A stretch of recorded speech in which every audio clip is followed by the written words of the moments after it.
Hey guys, how's it going? Today, a special episode here. We're gonna talk a little bit about the difference between feature film and VFX animation. And I have the great, the one and only Fernando Herrera here. He's gonna share a little bit of his experience. How's it going? You wanna talk a little bit about yourself and how are things? Hey Alex, so thanks for having me. It's good to have a Brazilian speaking my last name like Herrera instead of Herrera.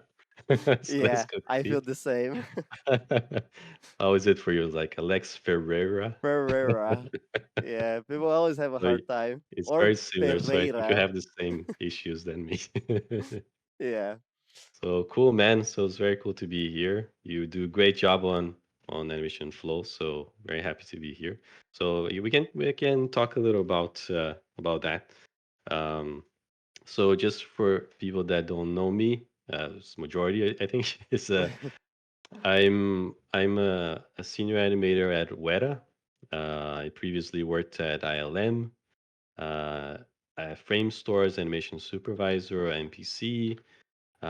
Worked in Brazil for a long time as well. I think the majority of my career probably. So you worked there a little bit as well, right? So you Yep. know how it is. It's a trial Yeah. by fire.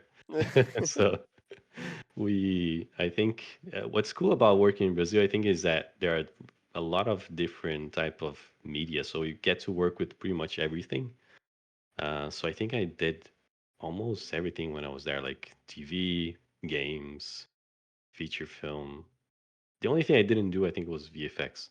So when Mm, I moved to Canada in 2017 to MPC, that's what was my kickstart on VFX, and I did have to adapt to that. And I think that's what we can probably jump in now. It's like a lot of people have questions of what is VFX animation, feature animation, how is it different, right? yeah. Than Yeah, feature those animation. those are exactly my questions because I think VFX is the only thing I've never worked because I work with Yeah. games, TV series, TV ads, feature film, and Hmm. everything else, like everything in between, but Yeah. never with actual VFX. So I think that would be great. And yeah, Fernando is being very humble in his introduction. You won an Emmy, right? One or Oh yeah, two? yeah. No, I did one on Annie last year. Yeah, Yeah, I think like it was last year's amazing Annie. stuff. And then he Uh, supervised one of the like you see the posters on the back, like all the box office there's some of them. crazy. I always tell people that I don't add all of my posters because I'm not proud of some movies. So it's just the ones that I'm not ashamed of. Let's take a look at your reel, and then we can start Yeah, I can talking. play that. Not sure it comes out with audio. I think it does, I right? think so, yeah. So let me play it once and then we can talk about it.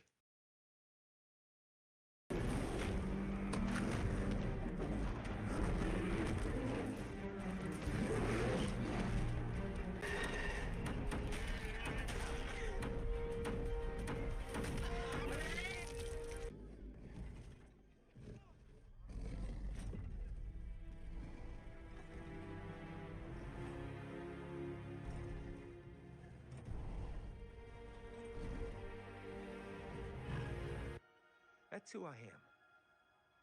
I'm sorry. You helped me get my kingdom back. You're one of us now, Lyra. And I will give you a new name. You're no longer Lyra Balakwa, but Lyra Silvertongue. I couldn't follow her up the mountain, but later I returned and saw traces in the snow.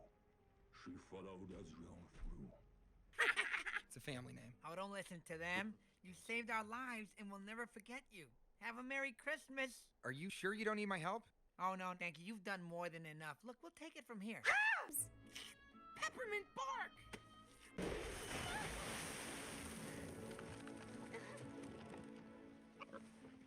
Pig? Pig, what are you doing?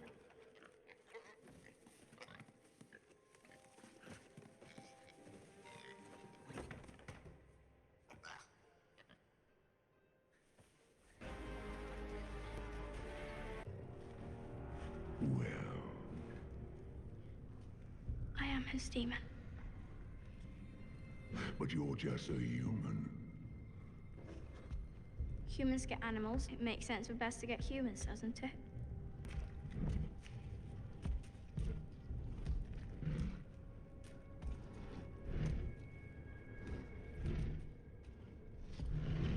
Yes? Leave! Deck the halls with moss and rockweed. Fa la la la la. What's a hall? Tis the season. What's a season? Fa la la la la. Just play along. A debt. Now you can repay it. Do as I ask. Don't. Very well. Ready me for battle! Wow, Yes. So that's it. So I have a nice. mix of a lot of stuff. It's not only VFX, right? So, um, Yeah, it's and I no, was it's telling amazing. Alex just before, I used to teach just feature animation stuff as well, like Alex. But um, I kind of felt like when I transitioned to VFX, I kind of felt like I was missing a lot of stuff that I learned that I wanted to pass on. And it only works with creatures sometimes, right? So I started animation then, which is a course that is more focused on creatures and realism and cinematics, all that kind of stuff that is a bit more. You have to lean more into the real world and break less rules. Let's put it like that. Yeah. But you can still break it. No, But that's awesome. Yeah, just a little bit of context. When I was studying back in Brazil, Herrera was one of my references of good quality. He's been good like since forever, and yeah, it's amazing. Like you can see by the reel, there's like a range of stuff in there, and I'm sure that's like just a fraction of all your work in the industry. You can never put like everything. But yeah, yeah, you brought up animation. Then I wanted to bring that up as well because Herrera has been teaching for a while, so like more than 10 years now, right? yeah. I think I was teaching at the other school. Yeah, about 11 years now. And then just last year I started animation. Then, so yeah, I think it was actually more because I worked at with Bruno before at On Mm, Fire. yeah. So if I don't remember how long, it's so long ago. I'm old, but I think it's about like almost 15 years now, isn't it? I don't know. Yeah, But that's crazy. the crazy thing is that I was talking to Bruno as well about this, but I graduated as animation mentor in 2008, and I think just after, right after that, we started me, him, and Forney, we started Yeah. teaching. All right, like the next year. So 2009, I was already teaching. I don't know what I was doing, so, but I think it was great for my whole personal development. But I apologize for the people that that I thought No, I'm sure back they're then. they're doing fine. And but But yeah, it's so been animation unfortunate. then it's focused more like almost exclusively at VFX and realistic Yeah. animation, which is great Yeah. because I feel like there's a lot of people who ask about like, oh, can you do like some creatures courses or creature lessons and more Hmm. realistic VFX stuff? And I don't see anywhere in the market. Even myself, I don't teach creatures or anything like that because I don't have the experience for it, and I want to teach something that I'm comfortable with, which is Yeah. games or feature film. So that's why I'm inviting Fernando to talk a little bit about like what are the main differences like when you're working for a feature film versus working for a VFX shot. Let's say both Right. shots are like Right. full body and both of them are a creature. Let's say like you have a horse or something like that on a feature film versus on a VFX film. Right. Yeah. That's a good question. Yeah. And as soon as I started in VFX, that's the same question I had back then. So one of the reason I started animation then is because, um, and also I was planning not only to do just as a creature workshop or something like that. So I want to do something that I can even start from basics and go to acting because everything is a bit different in body mechanics, acting, like we were saying.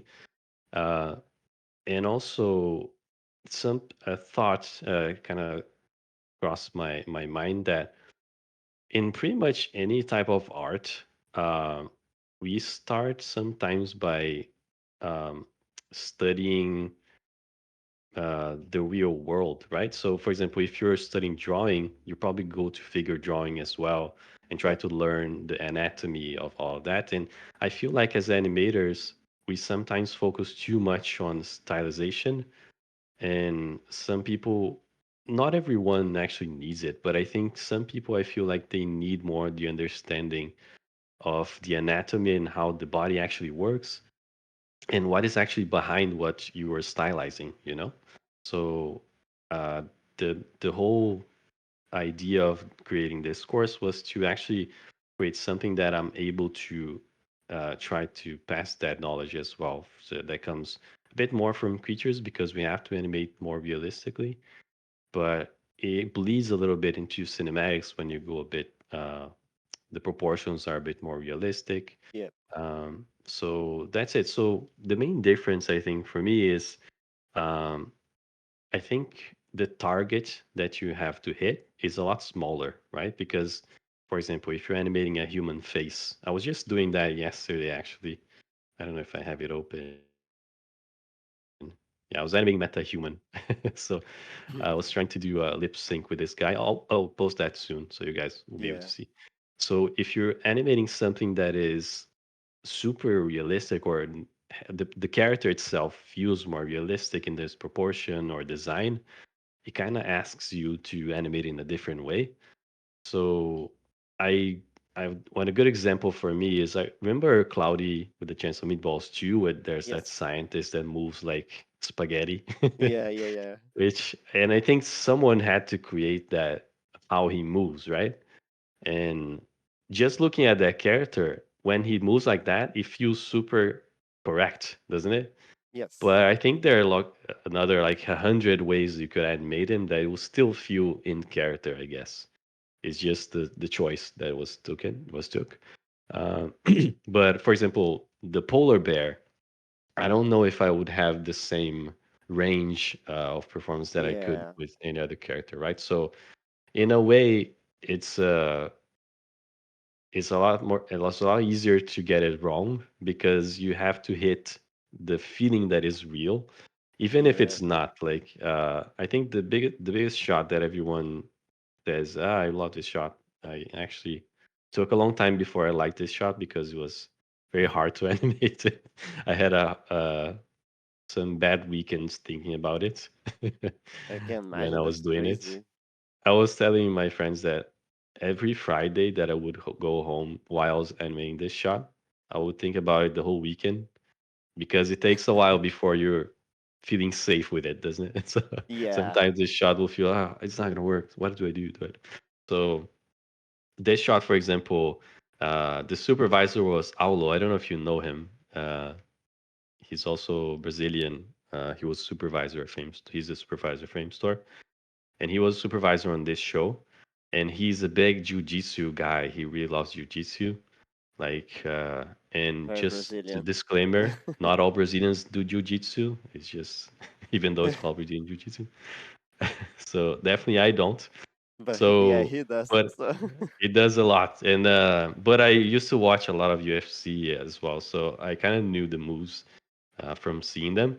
So the idea here is that the bears are fighting, but they're not only bears; they're bears with a human brain, pretty much, because they speak hmm and they act like humans. So the trick is to try to find how do you animate a character that is realistic but has a brain that is not of an animal.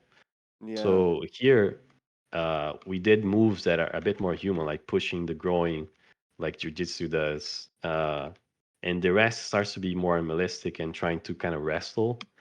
And then the biting is a bit more animalistic, and all of that is like very hard to get reference to do. So kind of a big misconception that I see is that on VFX animation, is it either mocap or is just copying a reference? Sometimes it is, because depending on the shot, if you have that in your hand, you can definitely use it. I think it's similar in games, right? Sometimes you can use mocap as a base and it's great. yeah, Sometimes you just have to create it from scratch. Um, yeah. and That here, was yeah, go ahead. yeah. This was actually my second question that you're going over, like how much you use from reference or mocap. So yeah, Yeah. you can just keep going, but that So was exactly my I have question. to. This is a good example of one that I pretty much had nothing, except I had references from a bear falling, for example. So I could understand how what the anatomy does when it falls, or what kind of weight they need to put when it falls, or uh, or even two bears fighting. You can actually find, but it's like if you just match that, it feels like you're watching a documentary, you know? So it's not really Mm, choreographed enough for what the director usually wants. So mm, that's, I think, the a good word to keep in mind is choreography, because even if you're animating something that needs to feel realistic in its motion, you need to kind of create the ideas that you have on your head and not what you're seeing in the reference. Very rarely you're going to be able to just match a reference. I have an example of ones that you can, for example, um, not the toy pig. Actually, has a bit before that. When we're seeing the bears just on the background. Yeah, this one, for example. So this shot was one that, yeah, that one I can probably find an idle bear and try to yeah, match something similar to that, because here they're being bears, so yeah, yeah. They need to except feel for like looking bears. around. I could just match that and adapt the line of sight, the pose itself, but the residual motion of that can be just from the reference, right? So, but in other, pretty much every other shot, I couldn't really have a reference that I could match. So, um, for example, a creature like this, there's nothing you can find. Luckily, there's no creatures like this in on Earth, so you don't have to shoot any of them in the head. Um, so here it becomes more like very similar, I guess, to what we would do in feature animation.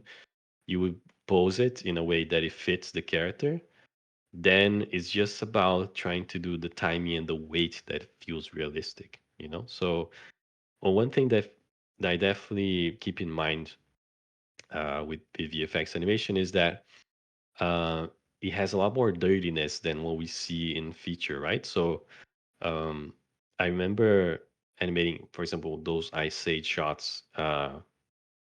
I would try to go perfect with the spacing and the arcs and everything smooth, and because I think the style needs that, right? So it Yep. needs polishing.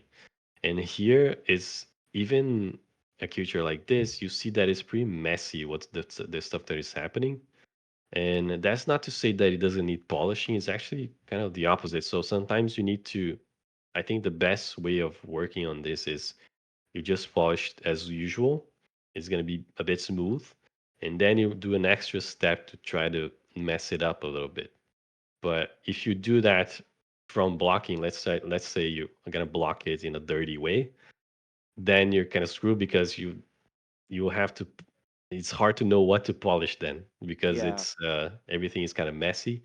So if you have sort of like a layer of messiness in the end, it's easy to control and it's easy to see. Oh no, this may be exaggerated and it looks like a pop, you know. Yeah, And that makes sense. that works a lot for animals as well. So on Guardians of the Galaxy, we animated Cosmo. I don't know if I have anything with her here. Let me see. Um, so we animated the realistic dog. So Yeah, yeah, I let's remember. see. And in that case, it needed to be very much based on reference, and we try to match as best as we could. Here you go. So this was, I think, oh, so this is a cool one. So this is the side by side of the CG dog and the real dog. Oh, cool. This is not animated by me, it's Daniel Cabral, which is Oh, yeah. also Mentor Animation then. So this was a CG dog, and we were trying to match the performance as best as we could. It was an early rig, so you see the tongue doesn't have the same detail. Yeah. But you see, if So, you look at the silhouette, it has pretty much 30 as the same as the reference, right? yeah, I was gonna ask, so the left is like all hand animated, right? Yeah, yeah. That's good. And you guys didn't have any like motion capture tools or anything. It's just like putting the image plane there and then just animating. Exactly, yeah. So it's a process of putting the image plane in there and matching. Um, as again, I think it's similar to what I've done in the past with feature animation. Put your reference there and do a pass of matching. But in this case, you just go further and try to Yeah. match more of the details.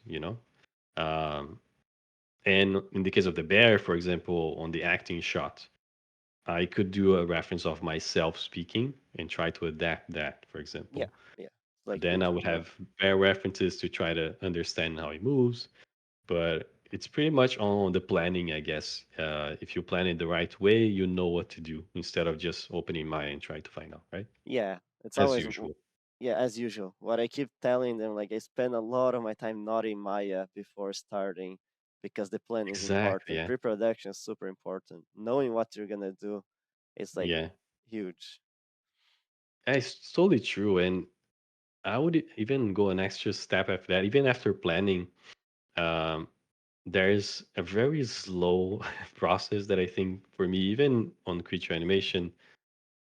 So I would do the key poses almost always before they start anything. And those key poses, even if it's like five or six, it takes me a really long time because I need to understand if the character is right. And if I'm animating on a good pose, that I'm not going to create transitions that are pretty on top of something crappy. Yeah. So, Yeah. and Exactly. it's really the same. So, Yeah, in that's that one case, I thing. think it's similar, right? Yeah, yeah, that's one thing that I was gonna say. Like the poses, and it's what we just went over on the latest module here. Is that we Hmm. spent like a lot of time just in like five poses. And then I do something that's called like the push the pose. I do a pose in one frame, and on the next frame I do a better version, a better Yeah, yeah, until I find like the that's perfect great. pose. And then we just like key that one. And like if that base is working, we have like a pretty much a working shot. Hmm. And No, it's I cool totally just agree. to know it's like it's similar in VFX as well.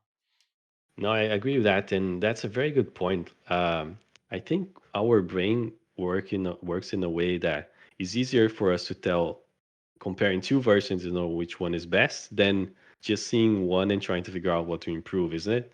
Yep. So I also do that with facial shapes, for example. If I need to improve something on this, but I know what it is. So I start to maybe I create another frame, start to Hmm. improve it, and then I compare it. Oh, it's a lot better. Then I continue. So that's a very good point, and it's just a way to trick our brain to work better Yeah. instead of just reacting to a playlist, right? So that's yeah, Yeah, definitely. no, and that's cool because I thought on my unexperienced mind that oh, it's VFX, get a good reference and just go like layer it Hmm. and try to get like the movement realistic, but do Yeah. everything in a layer workflow where you just start like putting keys. But Hmm. that will probably be a mistake. Whenever I get it, that would be like too dirty and the poses are not gonna be appealing or in Yeah. character. Yeah. It's tricky. Like there are some shots that you definitely go more layered approach because you need to match the timing or no, they need to find the timing and the energy of the shot early. And I think that's pretty much mainly the main difference from my workflow from other medias is that I do work a lot more in spline and layered, Mm. but I tried always to keep that pass um, of key poses to make sure that I'm working something, even if I change them later. Like if I understand that the energy of the shot needs to go a different way, then I'll adapt and change that key pose. But at least I have sort of like a map of where I need to go. Yep. Otherwise, it's a bit you do something that is really cool with the core of the character, and then you find out that it doesn't work for the legs, for example. So it's very That tough happened to me to before. work that way. So definitely good to have a little bit of an idea of what you want to do first, and then you layer stuff on top. So I think the reason on VFX that it's uh it's good to do more layered animation. Uh, I think it's because you need the weight to feel very good, and Hmm. some things are easier to find. For quadrupeds, for the most part, I think it's easier to figure out if you're animating in a layered approach because you're finding the timing.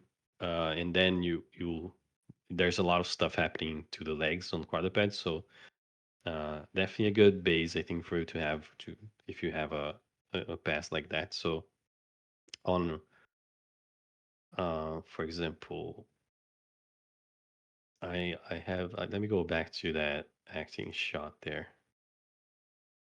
Yeah. So it was the numbers of those shots are Usually, how okay. many This one, versions do you guys have in oof, VFX? Because I do it's hear a that lot. VFX is a little bit more painful in the It terms of is, like yeah. the client going back and forth. Yeah, so that's it. I think one of the main differences, well, instead of aside from the animation part, is the way it's structured. You like you don't talk directly to the director. I mean, Mm-hmm. as animators, sometimes we don't as well, but you don't show your work to the director. So what happens is there's a company, let's say Warner. So they have a movie like a Batman movie, and they have a lot of VFX to do. So they would hire different companies because usually it's not one company that does all the VFX on the movie. So sometimes, like if you look at Avengers, for example, I think pretty much all VFX companies worked on Avengers, Yeah. for example, and they just have different sequences. I'm not sure exactly why that is. I think it's financially it makes sense, or tax credits, or even just being safe that you're not putting all your bag eggs in the same basket. I don't know, but it's just the fact is that they actually spread the work a lot between the movies. Sometimes they do in only one studio, but most of the time they spread the work. So what happens is Warner, in this case, the client, we call it the client, would have the director, and they would have what you call VFX supervisor. So there's the VFX supervisor is pretty much our client, Yeah. and we present to him, and he will show the director. So what happens is sometimes if there are not a good I don't know if there's not a good collaboration or for some reason something didn't work in the process, you would have differences between what the VFX supervisor want and the director. So it's if you worked on stuff with many supervisor or leads before, you know what I'm talking about. So sometimes the lead will say something, Yeah. supervisor will say something else, and it's just a matter of trying to uh, find the best way to work and building trust and relationship. So basically what happens is on your side, let's say a frame store, for example, I was the animation supervisor. Then I would present my work to the frame store VFX supervisor, and then he would present to the other VFX supervisor and then to the rest. So you see there's a lot more steps of approval in the end. And some companies would even have, or some shows would even have an animation director on the client side. So you can imagine how many steps of approval that becomes. So for example, the animator would have to approve the animation supervisor, then with the VFX supervisor, then with the animation director on the client side, VFX supervisor. Right, so there's a lot of people. So Yeah. It's a lot of they need to approval be they stages. need to be pretty smart to actually trust each other. So the best one of the best cases I think that I've seen was on Guardians 3 at Framestore was I was supervising, and you always hear the Marvel is hard to work with because they change Yeah. everything and all that.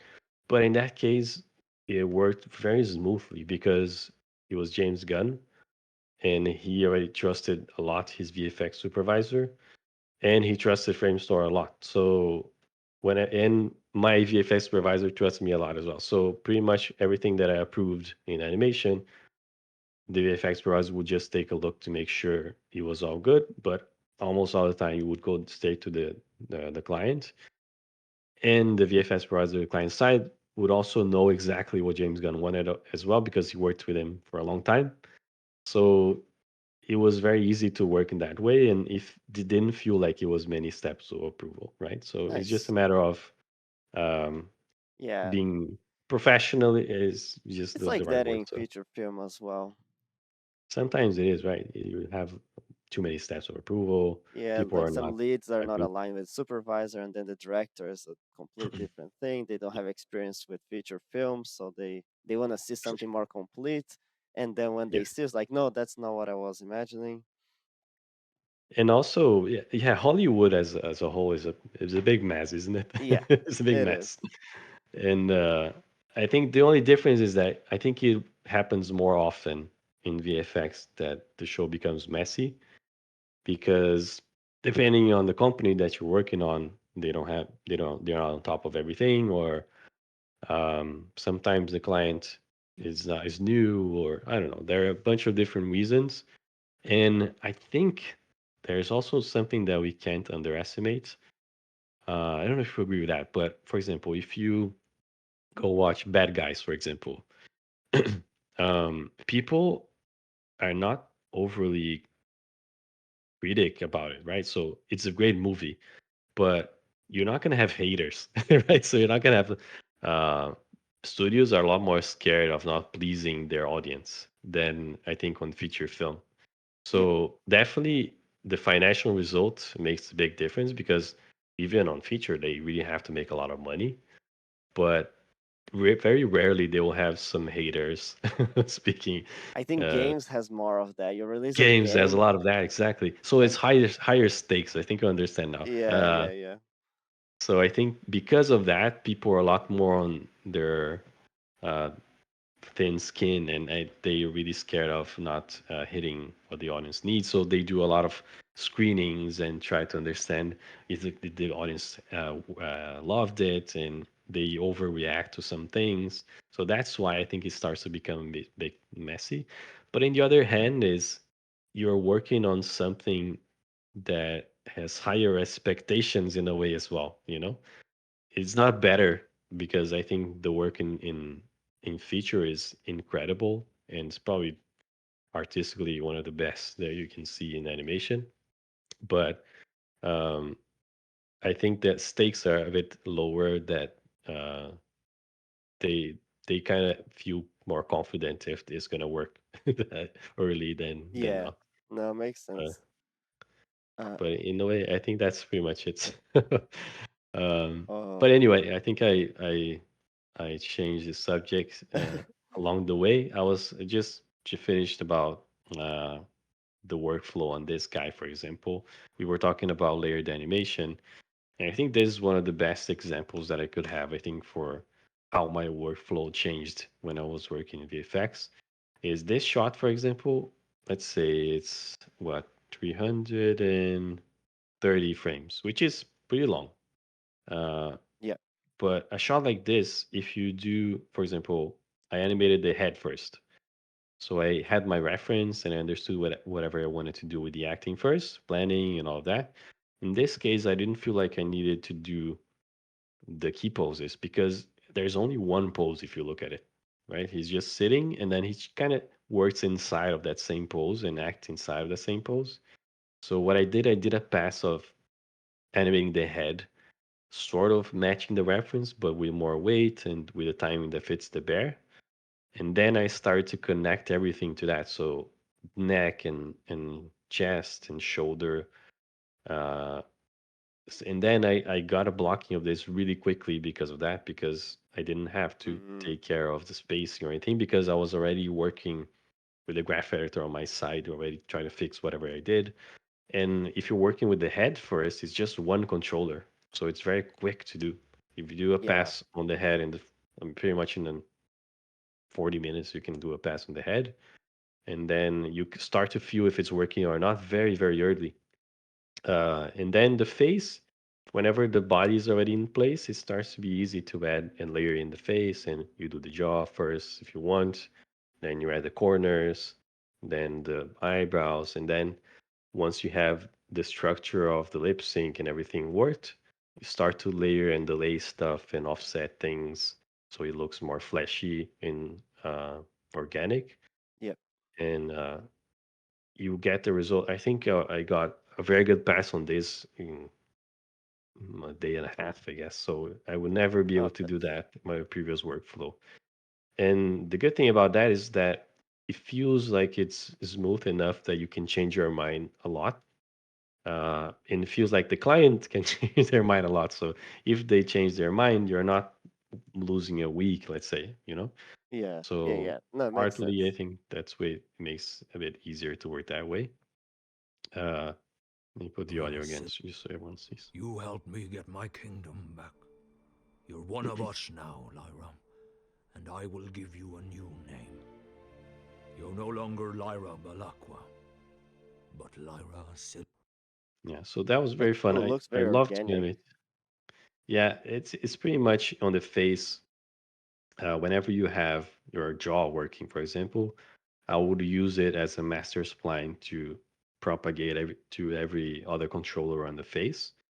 So, for example, if the jaw is opening, I'll make sure I'll suck the cheeks a little bit inside, and I can just use the same spline of opening the jaw to the cheeks, and then when the jaw opens, the cheeks go in. You know, so that kind of Yeah. stuff. If you add it with a little bit of the of delay and offset, starts to feel very good. So the trick is the rig You has to helped me be get my very good, kingdom. right? So Yes. he needs to have a lot of the stuff in the wrinkles, and you see when he closes the jaw, you see the masseter here kind of protruding a little bit. Mm-hmm. So all that is what helps it make feel realistic. And the other thing is lip sync with an animal is not easy to get because they don't actually have the same movements that humans do, right? So in a way, you just have to figure out, for example, an U shape. You wouldn't really curl the you would really curl the lips too much, you know. Yeah. Interesting. So you have to find it's the same, I think, process I guess that we would do on feature, that you have to understand what are the shapes that feel appealing to that character, right? So there are some movies that you go too far. I remember, I don't know if you watched that, Mowgli. I There are two. There are Jungle Book and Mowgli. I don't know. I Mowgli is think I the one watched that Jungle has Book. Jungle Book. I think is a good example of what you can be. For example, the tiger had really good lip sync, for example. And Mowgli is the same story, but is another movie by I think it's directed by Andy Serkis, and it's like it's a good movie as well. But the decisions that they had with the face were very very human, so it looked very uncanny valley like. Yeah. So if you go to a stream that doesn't look appealing, for example, with the face, then it doesn't matter if the motion is good, you know. So Yeah, of they course. had a lot of pouty lips, for example. So you have to mind the appealing, the appeal of the shapes the same way, I think. And there's something that I think a lot of people don't know as well, but the rigs in facial and VFX are also very different. Um, in a bad way, in a good way at the same time. So I don't know if you ever open MetaHuman, for example, I but did. I did. Yeah, I tried it out. so you see how it is, right? The Yeah. corner of the mouth has like five controllers. So it's not very intuitive like a Yeah. feature film rig would do. So that's the same way. But at the same time, we have a lot of options. And I feel like if, because that's called a fax based rig, right? So it contemplates all the main muscles that a face would have.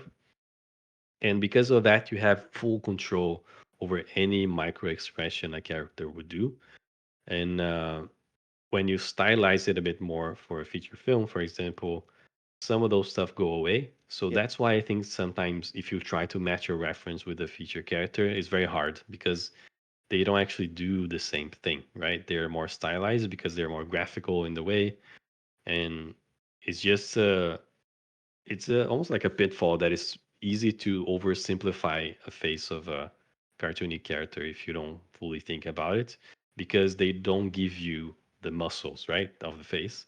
So it's not very easy to match. You kind of have to adapt, right? So you have a lot more freedom as well. So, Mm-hmm. uh, but it's good that we have all the control, but it's not intuitive at all. So it takes you a lot more time to animate the face, but it's just different. I always say to riggers, and I'm actually doing that for animation then. Um, that I think it's possible to have a mix of a rig that has all the facts, muscles, and all, and is also as intuitive as a feature film rig. So that's what we're trying to do on on some characters for animation then, and I think we're almost there. Nice. Uh, Yeah, I'm very excited. Yeah, it's and gonna that's be a fun. good way that we can pivot to talk a little bit more about animation. Then, just Mhm. explain a little bit, like show your website, explain a little bit what you guys are doing Oh in yeah, there. let me get to that. So uh, let me open here. So right now, just reveal. There you go. So have you seen this? Yes. Yeah, okay. Yeah. So this is our website here. So right now we have a few different things. So that's why I put in the home page here. We will have on-demand lectures, which is just recorded material. Then the mentorship, which is recorded lessons plus the live reviews. And at some point, we will do live master classes. Like, let's say, oh, this Saturday we'll do X amount of hours, so you can join and whatever. And for now, we have.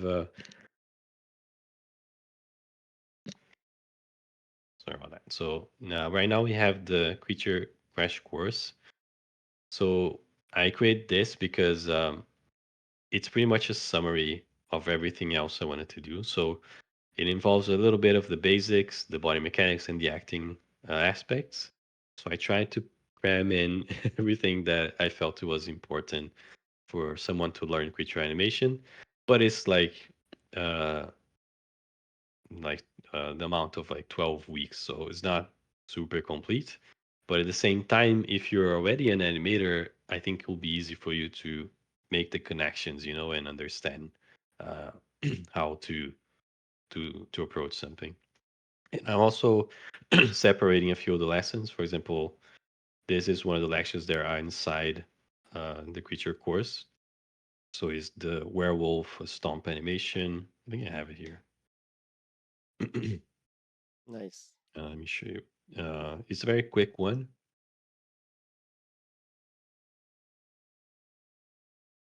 Yeah, this guy.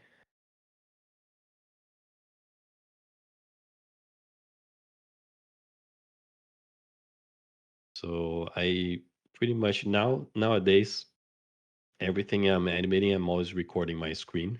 So I'm able to do a pass of uh, explaining what I'm doing after. So the idea of this was try how to show how to put weight in the animation. So I have Nice. this recorded, and then this one is free, so it's just talking about 12 principles. And Daniel already launched one, I think last week, and talking about Shape Editor, which is a Maya tool Yep. inside native on Maya, which is pretty cool as well, especially if you're working on personal shots as well. But as he was saying, he actually used it in shows already, in Frame Store, for example, depending on the pipeline. Uh, and that I think works for many types of media. Is not really very creature related. So at some point we will have each step of the way, but all focused on creatures and realism. So even the characters that we have here, this one is coming soon from Bruno Camara. Nice. Yeah. Uh, this one is from Bruno Hamzagic. I only work with Brunos apparently. So Bruno, I don't know if you know him. He's insanely Yes. good. Yes. I know both of them. So he and also he's good at everything, which is pretty annoying. His animating like really good. He's great animator. He is very good at caricatures. He paints like crazy. He actually modeled this character. So what happened now is we created this character. You see, is a bit more stylized, but we did it in a way that okay, let's do something, Bruno. Let's take a we took a picture of a guy, like, so this is a someone we found on the internet, and then he created a caricature of it. So kind of is realistic still, but it's the proportions are all character in caricature. So uh, the blend shapes and the muscles are all there. So the rig of this character is all based on the muscles of the face. So even if it's a more stylized guy, you can still study facts and muscles, you know? So that Yeah, was the goal with this guy, to how to mix a little bit of both. Then we have the Spider Creature by Fernando Herrera, which is pretty cool. We've been using for body mechanics, and it's a lot of work it with a looks bunch of crazy. art. Yeah, I was gonna say getting a character So like that would just be like, oh my god, so many but it's very limbs. fun. So we have a lot more coming in progress. So I will announce soon. But that's the thing. So um, something that I wanted to do when I mentioned then is, I mean, we've seen, I think, other creature courses out there, and they're great. But I feel like it's all too focused on animals. And to me, at least, working in VFX, um, I think it's the coolest part of working in VFX is doing the fantastical creatures and not the animals. So Yeah, that's what I want to focus on. Even if you're doing an animal, it's like the bears on his Dark Materials. It's not really the realistic bear. It's like an armored bear. So that's what I wanted to focus on. And in a way, um, it's a different style of animation as well, because we can't really just match reference.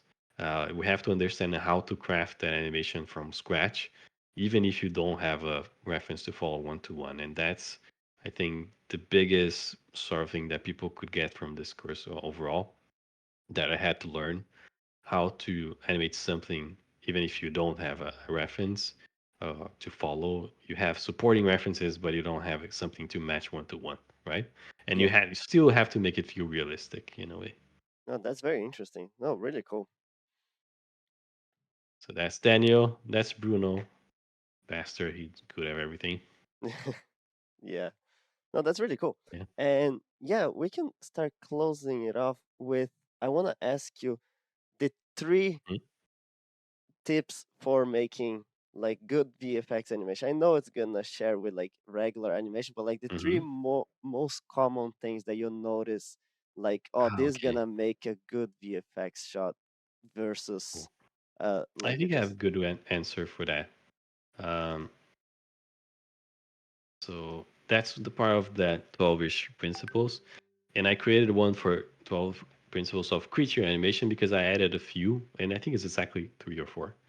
Uh, oh so nice. definitely what I usually think about to add to my usual workflow in creature animation is you need to think about realism all the time. And it's not realism in the sense that it needs to feel like I always give the same example. People are actually already bored of it, but if you think of a sword fight, for example, if you go to a fencing championship, you're gonna see the the there's a very specific movements that is actually real, but it's not choreographed. So if you watch a movie with a sword fight, it feels very epic. So what you need in realism is the motions need to feel realistic. So the weight and the timing and the spacing need to feel like they fit in the real world. Uh, and in a way, it's just uh, with any kind of animation, you're just fitting a different world, right? So if you're working on The Incredibles, you need to fit the world of them. If you're working on Hotel Transylvania, you need to fit into their world. And if you're working in the real world, you need to make feel like it fits in our same world. So the word is realism, but it's more uh, a bit suspension of disbelief. So it needs to feel like it could be real, even if it's a big cheat, for example. So that's a good Yes. word. So one Nice. thing I also like to add is silhouette motion, um, and it becomes very important in in creature animation. I do think it's important all animation, but I think the way I learned, at least, I always focused on silhouette for posing.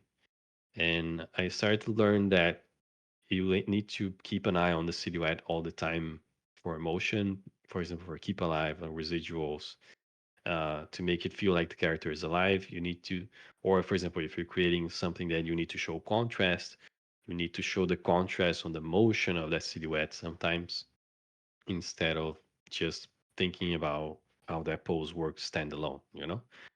Uh, so that's something I like to keep in mind uh, all the time in the workflow, in my workflow, because it makes a big difference for creatures. Uh, because that's how our body moves, right? So if you don't think about how, if you containing the character too much to that silhouette, it doesn't feel like the silhouette is alive. It doesn't feel realistic at the same time. And the other thing is weight and gravity is super important. Yeah, Uh, because if you do a character that feels light, immediately you're out of the real world. So, and when I say light or heavy, weight is not that it always has to be heavy, but even a skinny character, you can still feel the the effects of gravity on it. So I can show an example, yeah. which is not actually, yeah, For me, it's actually interesting how hard it is to make a light character because when they're exactly, yeah. light, it's You don't know like exactly what to put. yeah, they're like if they're too heavy, they're gonna not gonna feel like that they're on that size, and if they're too light, they're Yeah, floaty. So it's like the hard balance. yeah. So I had a few shots with this guy.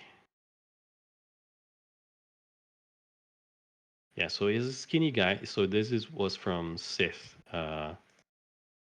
So it's more like a cinematic style. But I needed to do a walk that felt imposing and still a bit heavy, you know? Yeah, that's And very he's nice. not super, but it's just enough of a hit when he steps that feels realistic, you know? That shot still has it.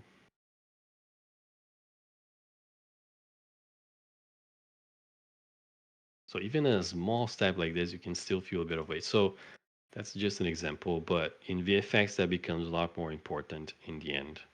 Um, and the other thing is just dirtiness that's part of the realism that we talked about. Yeah, So all that starts to, if you focus on those three things on top of what you already know, you're probably gonna be in a good space. Yeah, and nice. No, that's awesome. And yeah, no, thank you so much. I think that was really helpful for me I because I talked a don't lot. know anything. No, I was just listening because I don't know anything about VFX. So for me, it was a class, and I'm pretty sure a lot of people also appreciate all the tips. And yeah, I think Oh, that's that's it great. for now. Thank you so Yeah, much, so Fernando.